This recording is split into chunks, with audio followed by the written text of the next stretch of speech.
What is going on, ladies and gentlemen? Hope you all are having a great day out there, because I know I am. It is your boy AC, and welcome to HawksFanTV, your number one source for all things Atlanta Hawks.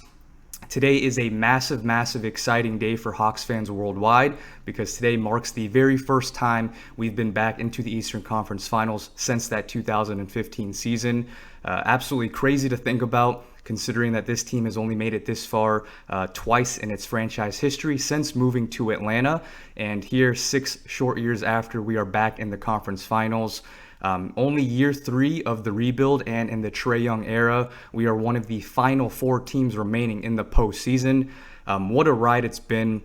And today's episode, we will be discussing a preview of the Hawks versus Bucks matchup, some key things to look out for, key matchups, and ultimately what the deciding factor is going to be in order for our Hawks to come out with a W and make it to the finals. Today, I am joined with me by a very special guest to celebrate today's momentous occasion. He is not only one of the writers for the AtlantaHawks.com website, but also the host of the ATLand29 podcast. Today, I am joined with me by Kevin Chouinard. Kevin, welcome to the show. Hey, it's a treat to be here. Thank you for having me. Absolutely. Kevin, just to kind of give some background and context to the viewers, ultimately, when did you become a Hawks fan, and what made you become a fan of this team? Oh, wow. I guess I was a fan of a lot of teams. I'm old, for starters, so I was a big fan of basketball and the NBA in the 1980s, and the Hawks were one of the teams that I really enjoyed. I liked the Celtics, the Hawks. I like the Clippers when they were just abjectly terrible in the 80s, but they had some lovable players. I liked Mark Eaton on the Jazz, but it was hard not to like Meek and Spud Webb and even Doc Rivers, who they just ousted in that last series. That was always a fun team to watch. Yeah, absolutely, and it almost sounds a little sacrilegious being a fan of the Celtics and the Hawks, but completely understand. Oh yeah, I couldn't get enough Kevin McHale in the 80s. He was just so much fun to watch. Understandable, completely understandable. Yeah, you're slightly older than me, Kevin. Not to make you feel bad, but That's okay. I've been a diehard Hawks fan practically my entire life here. I really started really being able to appreciate the game and the nuances probably in the early 2000s. Jason Terry was one of my favorite Hawks players back then, and then it quickly became Joe Johnson for a strong period of time. Obviously, we've had some great teams over the past few years with that 2008 team that pushed the Celtics to Game 7, right? Zaza, nothing easy. Great moment. We had the 60-win team with Coach Bud. But something about this team, Kevin, right? Something about this team, it just feels different. I don't know about you, but the buzz that this city had back in 2015 when we made it to the finals, conference finals against the Cavs, I don't know how many people actually believe that we would win that series against LeBron. But, I truly, legitimately believe that we have a solid chance against these Bucks and actually make the NBA Finals. Is that kind of a feeling that you're feeling as well, or what are your thoughts?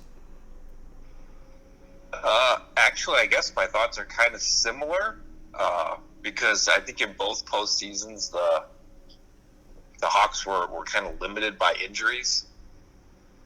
Back in 2015, to me it was just absolutely tremendous loss that they didn't have Thabo Sefolosha for that series, and really just that the whole team was hurt. It was still going to have a David versus Goliath feel to it, but I think the Hawks in that series were better than people realize. And while they were going to lose, they were out of gas. They didn't have enough players.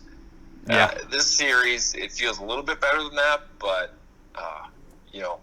DeAndre Hunter would have been a massive factor in this series, and they don't have him. So, again, it still has a little bit of a David versus Goliath feel to it, but honestly, I don't even think that it should this season if the Hawks had Hunter, because, you look at them, let's say players 1 through 7 with their usual starters, and then Kevin Huerter and Danilo Gallinari. That's a really deep 7 with not a lot of holes in it. So I know the Hawks are thought of around the league because they haven't gotten a lot of media attention over the past couple of years as sort of an underdog. But if they had Hunter, boy, that's a deep team. But with Hunter out and Bogdanovich kind of questionable, it kind of gets that David versus Goliath feel to it, just because I don't know if the Hawks are going to have enough bodies to throw at a very athletic Milwaukee team. Yeah, I completely agree, Kevin. And obviously, missing Hunter even against that 76ers series was a massive disadvantage for us. I'm still kind of on cloud nine and a little shocked that we were able to pull that out, especially given the history of Atlanta sports teams. And I'm right there with you. If we had DeAndre Hunter, I think that this game is very evenly matched. Now, a lot of fans are very excited and kind of, they're either on one side or the other, right? They're either a big Cam Reddish fan or they just think he's a bust. How much of a Cam Reddish impact do you think we're possibly going to see this series? Obviously, we saw him finally questionable in the latest injury report, which is huge. Do you think he sees any playing time? And if he does, how much of an impact is he going to have against this team? Yeah, so he's officially listed as questionable for today. When Nate McMillan met with the media yesterday, I don't think anybody asked. So there wasn't really any official update then. I'm sure somebody will ask tonight pregame. But it's it's kind of like the what is it? It's like whenever two people are trying to run away from a bear attack, it's like I don't have to outrun the bear. I just have to outrun you. Exactly.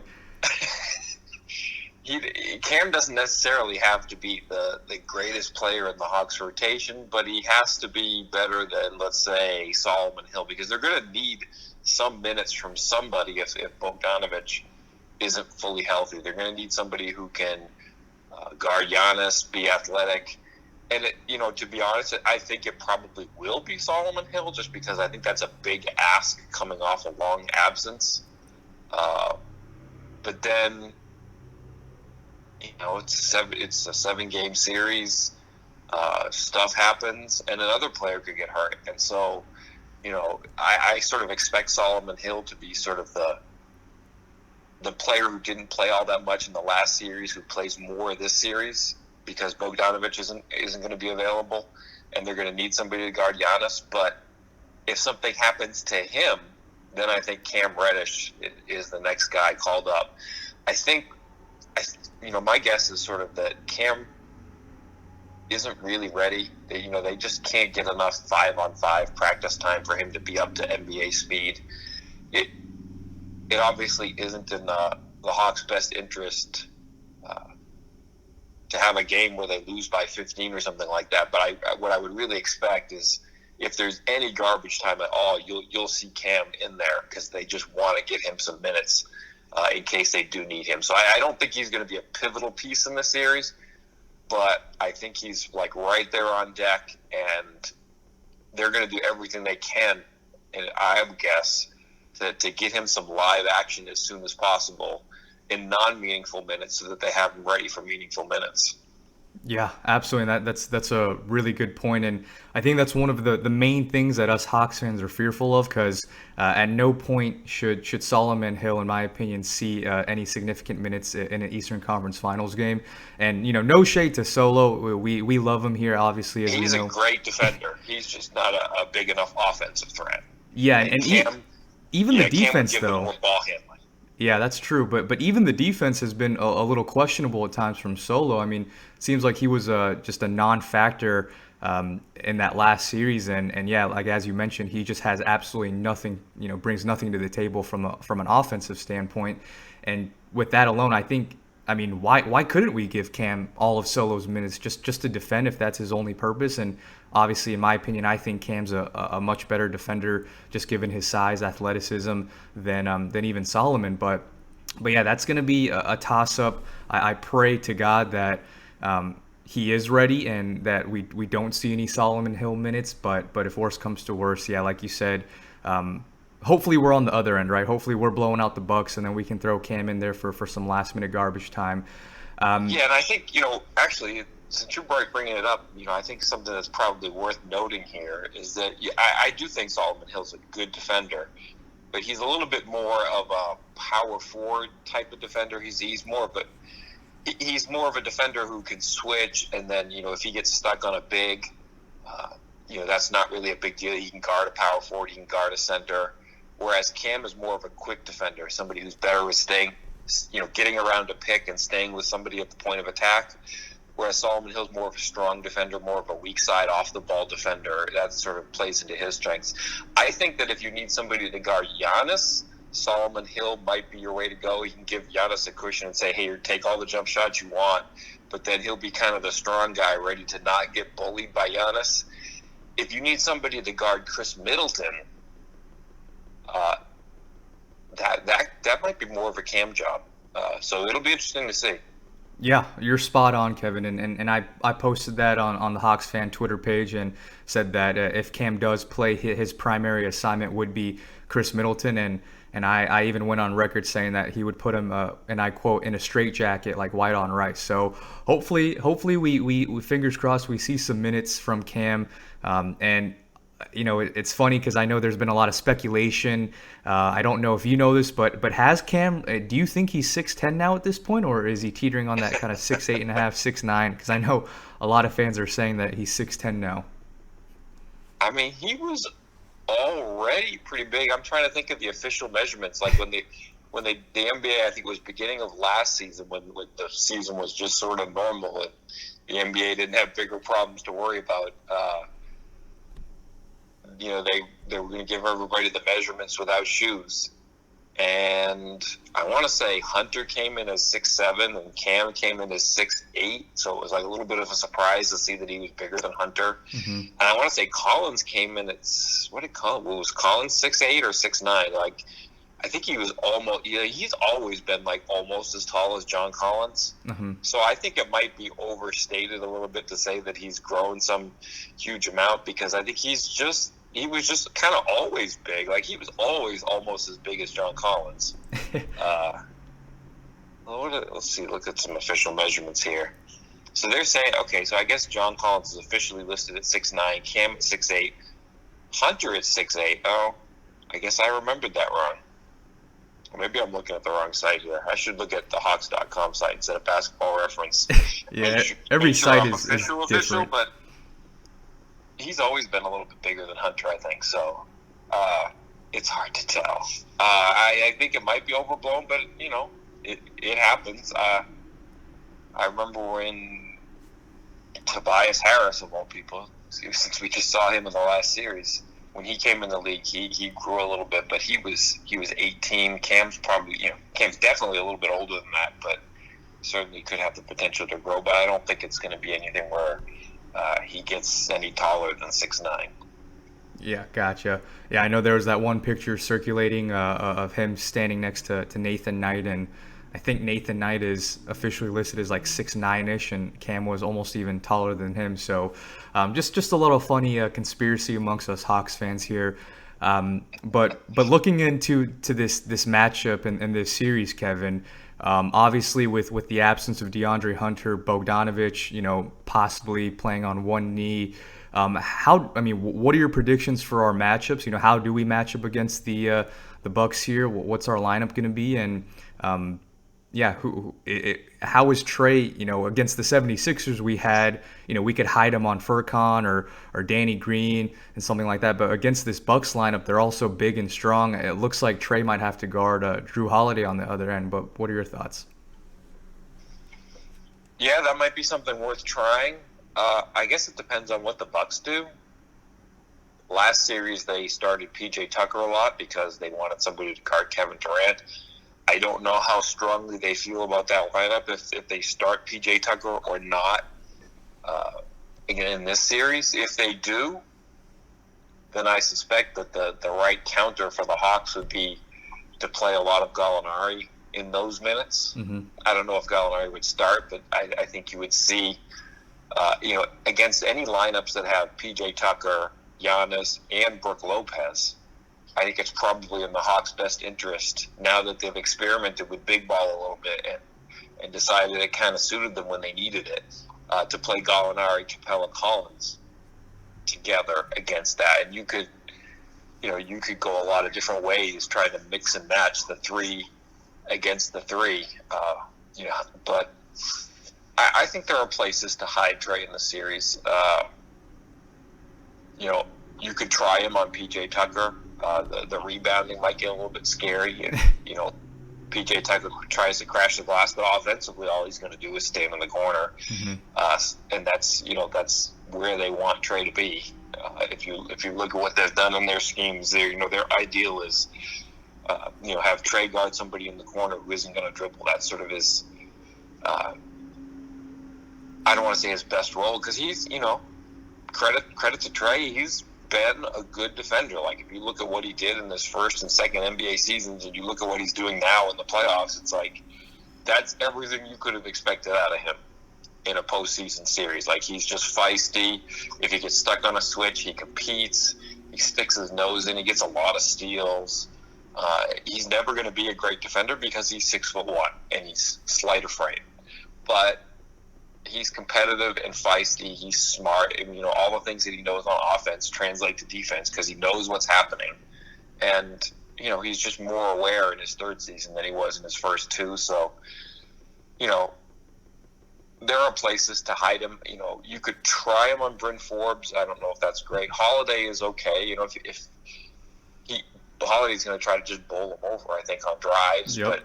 But Holiday certainly hasn't been scary as a jump shooter, so I think that gives Trey a little bit of an advantage there to kind of back up half a step and brace himself for that kind of thing. Pat Connaughton plays a lot for the Bucks since Dante DiVincenzo got hurt. That's certainly a place where you could put him. That might be really the ideal matchup. Like, take all of those Pat Connaughton minutes and let Giannis guard him, because Connaughton's a good defender. He's an athletic player, but offensively, his jump shot is so-so. It's not as great as Bryn Forbes. I don't think you really want Trey guarding Bryn Forbes. He's too good of a shooter. But Connaughton takes a lot of threes, but he's not the scary shooter that Bryn Forbes is. So, Connaughton, PJ Tucker, you might experiment a little bit against Holiday. Those are some of the places that I think you can put him. Yeah, absolutely. And to your point, it drives me crazy, all the casual fans saying that, Trae Young's the worst defender in the league, this and that. And yeah, he's pesky, he's feisty. Reminds me a little bit of AI on the defensive end, poaching the passing lanes and just getting timely steals when you need him to. I think he's surprised not only Hawks fans, but just a lot of the national folks that maybe Trey's not as bad as a defender as we thought. But yeah, like you said, given his size and stature, he's never going to be a lockdown defender. I do think, though, he can gain some weight as he matures, as he grows, and just, once he hits his prime, I think like 24 to 27, I think he'll put on some weight, and hopefully that attributes to better defense. But yeah, I think for now, this is all we can ask for of Trey and then some. Looking to the matchups, you provided a great kind of breakdown there, Kevin. Who do you think the X factor in this series is going to be for the Hawks? Obviously, we know what Trey's going to bring on the offensive end, and I don't think he's going to duplicate what he did in Game 7. I think that was the worst shooting performance I've ever seen of him since joining the Hawks. But and obviously, Red Velvet had a massive breakout game. Hopefully, he can translate that into an entire 7-game series. But who do you think the breakout player / X factor is going to be for our Hawks against these Bucks? It's probably a lot like Game 7. I think Herter becomes really important. If you go back to that Sixers Game 7, the Sixers were doing everything they could to stop Trey. Like, they were, you look at what Trey was facing. He's in pick and roll plays, and he's got Joel Embiid, all defense player, in front of him. He's got Ben Simmons chasing from behind, all defense player behind him. And the other players were, doing a lot of digs on the drives for those floaters. There was just so much defensive attention around Trey in Game 7. And that was an opportunity for Herter, because there was a lot less defensive attention, and he got to go against Seth Curry. and he did just a brilliant job of it. It was just, he basically, with all the attention on Trey, it basically was just Kevin Huerter playing one-on-one against Seth Curry. And, he just took the ball from the three-point line to the free throw line and then just elevated. He's just bigger than Seth Curry. He's bouncier than Seth Curry. Just got up in the air and made basically, vertical free throws. And it was, it was beautiful. But to Huerter's credit, I'm not trying to make it sound like it was easy, because it wasn't. Huerter got to do that stuff against Seth Curry, but he also had to carry a huge load defensively. More than what Trey does on the defensive end. They're going to be asking him to guard, Chris Middleton at times, Drew Holiday at times. So he's going to be important on offense because of the attention that Trey gets. But he's going to have to create that offense and carry some pretty heavy defensive assignments. And that's what he had to do in Game 7, and that's what he's going to have to do against the Bucks series, because they just, without Hunter and with Bogdanovich ailing, they just don't really have any other options for that. So he's got to carry a big two-way load, score points while Trey kind of acts as a distraction diversion, because Trey's good enough that he's just going to get that much defensive attention.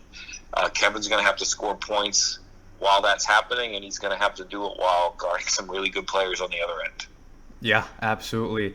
And the weird thing with Kevin is, coming into the league, I was always big on Kevin Huerter. 6'7", lanky, athletic, can shoot lights out. And the skill sets has always been there, and we've seen flashes in previous seasons of him dropping 20, 25. He had 29 against the 76ers a couple seasons back, and it's always the lack of confidence. Do you think that this Game 7 performance of Red Velvet is finally going to be kind of that light bulb moment for him, and saying, what, I can compete, I can do this at the highest level with the best players, and it's just my time to just go out and just get buckets for my team? I don't know that it's really going to change him. I think he's already figured out what his game was. I think he's like Trey, he's in his third season. And I think for a lot of his first couple of seasons, the notion was, Kevin Huerter, you're going to be this offensive player. And so you're going to shoot threes, and if they chase you off the three-point line, you've got to go attack the rim. And, make layups, maybe the occasional dunk, get some free throws. And, it just didn't work out that well for him, because when he's got a good handle, he's a great passer. But when he was getting to the rim, it just, he just wasn't a good finisher at the rim. And so what he's basically done instead is he's become this terrific mid-range player. It's almost like he just shoots the rim entirely. Like, there's just, when he makes his drives now, he just realizes, hey, once I get to the free throw line, just find that opening, go straight up and bounce up. Sometimes it's the free throw line. Sometimes it's almost like the tip of like the restricted area. Mm-hmm. But he really doesn't go full on to the rim. He's going to stop somewhere between like 6 and 16 feet and just elevate for, just a short little running jump shot where he just elevates as high as he can. And he's 6'7", and Trey's often, as we've already noted, Trey's often drawing the bigger defenders, so that usually leaves somebody smaller on Kevin, and he can just he doesn't have to go all the way to the rim. He can just kind of stop and elevate and get over somebody. And now that he's figured that out, he's really unlocked his offense, because that was the big thing, is he was just going to the rim, getting bumped, not getting foul calls, and not only does that not work if you're missing those shots, but it's also worse for your transition defense, because if you have somebody who's getting sort of bodied at the rim, the other team's going down for a fast break, and he's out of position where he is now, where he's shooting, he can get back in transition defense. So it just all sort of works with what Nate likes. Nate likes to hunt mismatches. Nate likes to have transition defense. Nate likes to control the pace of a game, and having Huerter not really go all the way to the rim kind of just works for the Hawks. Yeah, absolutely. I'm really excited for the team and for this series in particular. And hopefully Mr. Red Velvet can kind of just carry on that success he had in Game 7 to continue to do that for us, because obviously we're going to need it. What's your prediction for the series? Who's winning? Is it the Hawks, the Bucks? And what's going to be the key factor that's hopefully going to be the reason that the Hawks win? What's going to be the biggest thing for us Hawks to come out with a W here? I think the biggest thing for the Hawks is that they need to stay within striking distance. So we could frame it a couple of different ways. I guess one way of saying it for me would be to say they've got to be good at transition defense. Like, transition defense is really important because Giannis is probably the best fast break player in the league. Mm-hmm. And with Hunter and possibly Bogdanovic not at 100%, it feels to me like the Bucks are a better team. And, let me qualify that a little bit because, you look at what just happened in the last series. The Sixers outscored the Hawks by 20 points in that series. Like, they scored more points than the Hawks, but they lost the series. And I think the path for the Hawks to winning this series is a lot like their path to what they did with the Sixers. The Sixers are going to be a little bit deeper. They're going to be a little bit more athletic. They're going to probably have a little bit more, they have the home court advantage with the 4 games, but they may have a little bit of a crowd advantage. It just feels like there's the potential for the Bucks to run the Hawks off the floor and have one of those games where they just get up by 20 and just, blow the doors off. And, of course, we've seen the Hawks come back from 20-point deficits. Absolutely. So even then you can't discount the Hawks. But I think the Hawks, where their strength is I think the Hawks' strength is going to be finishing fourth quarters, which is crazy to say because under Lloyd Pierce, they were literally like the 30th team out of 30 in finishing fourth quarters. Now with Nate, they're right there among the best for a while. I think they had the best net rating. In the playoffs, they've been really good at it. They're a tremendous finishing team because of Trae Young's offensive skill, offensive poise. They play 2 bigs defensively who are good rebounders, really athletic. They have shooting. They're just a really balanced, poised team in the fourth quarter. And I like the Hawks at the end of games better than sort of Giannis pounding the crap out of the ball and trying to run into somebody. So I think the Hawks have a big edge at the end of games. They just need to keep the game close and sort of do what they did against the Sixers. And so they're going to have to, figure out all the little edges that they can get to keep things close. They're going to have to play good transition defense because that's where Giannis just makes his money. But if they can keep it close in the fourth quarter, I like the Hawks as sort of a finishing stretch sort of team. Absolutely. Beautifully said, Kevin. With that, just some closing remarks. So what's your prediction for this series? I would probably say Bucks in 7. I think they're certainly the Vegas favorite. I think they have a strong edge. Giannis is a perennial MVP candidate. This is new territory for the Hawks, and the Hawks are more injured than the Bucks at this point. So I like the Bucks in this series, but I would not count out the Hawks. They've just shown way too much. And they're quite a feisty team. Yeah, I would completely agree with you. The homer in me definitely wants to go Hawks, but everything that you've said, I think the Bucks are most likely going to win this series. But we've seen this team time and time again surprise a lot of folks, so I would not be shocked if we do come out with the W. And we've still yet to see a full, a team, this Atlanta Hawks team, hitting on all cylinders. We still, aside from Game 1 in that 76ers series, we've shot very poorly, and obviously that was one of our key strengths going into the postseason is our 3-point shooting. So I'm hoping that law of averages say that we'll improve those numbers. Hopefully it happens this series, and I really wish Bogey was 100% because this definitely has all the makings of a Bogey revenge game in a way. Obviously the Bucks trying to get him in the offseason, but yeah, it's going to be a tough series, exciting series. Can't wait for tonight. Really appreciate you, carving out some time today and speaking with us. Last question, Kevin. Are you surprised that this Hawks team has made it this far? If we were to rewind the clocks back to like February time frame, and someone were to tell you, the Atlanta Hawks are going to make the Eastern Conference Finals, what would you have said? If you go back to February, yes. I mean, if you go back to February, I think it would have been a surprise that the Hawks made the playoffs. I mean, I guess we kind of knew that the schedule was going to kind of swing their way and get a little bit easier down the stretch. But, yeah, certainly like a 5 seed in the playoffs, if you told me that in February, I would have been surprised. But then you see, I don't have the numbers in front of me. Let's say that I think they were like 27-11 under Nate or something. Maybe that's what they are now under Nate. But when you put it that way, it's like, are you surprised that a 27-11 team has done well in the playoffs? No. And part of that was Nate. But, part of that was Bogdanovich getting healthy and figuring out his role and figuring out how he and Trey kind of mesh.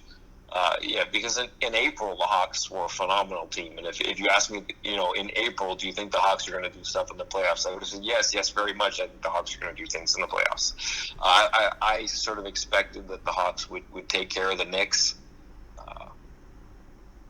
But, I was a little bit surprised by the Sixers. I thought the Hawks had some opportunities, but the way that they did it was certainly dramatic. Yeah, unbelievable, and yeah, I'm not putting anything past this team. I think if we beat the Bucks, I think we're gonna win it all. So, thank you so much for your time. The last question before we let you go, Kevin. Fill in the blank. Trae Young is a top what player in the NBA? Oh, I don't do these lists very often.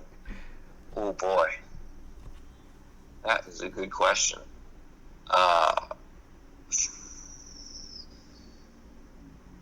It's so hard because players have different roles. If I could tweak your question, let me rank him among point guards. Okay, fair enough. I'm trying to think now. Who am I missing? Like, it's tricky. I think he's getting really close to the top point guards. Like, I like Steph Curry better. Mm-hmm, I think Curry offers a whole lot more. Even still, he had just a ridiculous season, carrying a god-awful Warriors team. Terrible team. One of the things I was sort of just general NBA things I was fascinated by this season was, what do the Warriors do? They're so bad. When are they going to start their rebuild? Because they have Steph and they have an injured Clay, and Draymond is Draymond. But I thought this was just going to be a painful series and a painful season for the Warriors. And it ended up being one where, they got to the play-in or whatnot. And that was a minor miracle. It's basically because Steph just put them on his back. So I don't think Trae has surpassed Steph Curry. But, there aren't many point guards other than Steph that I would clearly say, oh, they're this much better than Trae. Like, Trae is right there with almost every other point guard. Just his craft is unbelievable. His defense has gotten better. But, I think Trae is, probably a top 3 NBA point guard and a top 3 NBA passer. Like, there's Jokic and there's Trae, and I think that's it. Westbrook gets more assists. I don't think he's a better passer than Trae Young. Like, I think Trae Young is clearly not just top 3, but top 2 passer in the NBA. Like, he could just make every single pass, and people will say Doncic is better. I don't think so. I think Trae's a better passer than Luka, and has a better feel for getting people involved than Doncic does. I just think he's a phenomenal passer and offense runner. So I don't know where Trae is in terms of top NBA players if you just use all players, because it's just so hard to compare him to like a center. How do you compare him to a B or something like that? I don't know. But in terms of point guards, he's probably top 3, and I think as a passer, only Jokic compares. Yeah. Absolutely, top 2 passer in the league, and he's not 2, Kevin. He's not 2 in my opinion. And and yeah, Steph Curry, I would rank him above him. Some would argue maybe Dame Lillard, but yeah, like you said, definitely top 3. Dame Lillard. I think he's better at getting his teammates involved. I think his passing. Dame is such a great shooter that it's hard to say that. And when Dame, certainly I think Dame's peaks are higher than Trae's peaks. Like when Dame is going to score 60 and just drain 35-footers like they're layups, then that looks better than Trae's best. Right. I think Trae's a little more consistent and just a little better at controlling and managing a game. He certainly has more talent around him than Lillard does, but Trae is just such, he's conducting an orchestra when he's playing offense. He just gets people where he wants them, and he's better at making a 5-player offensive attack than Damian Lillard is, I think. Yeah, absolutely. It's poetry in motion watching Trae run that offense. But thank you so much, Kevin. I'll let you go now. Really enjoyed speaking with you today. Hopeful to have you on many more shows in the future. But thank you so much for your time, and have a great day.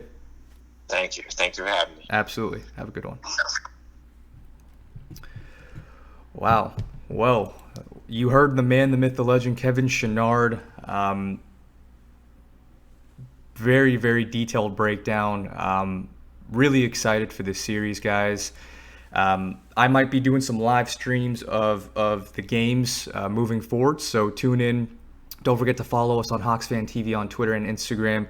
Like, share, and subscribe to the channel. We'll be back after Game 1 tonight to give our post-game analysis and thoughts of Game 1. So enjoy the rest of your day. Go Hawks, baby.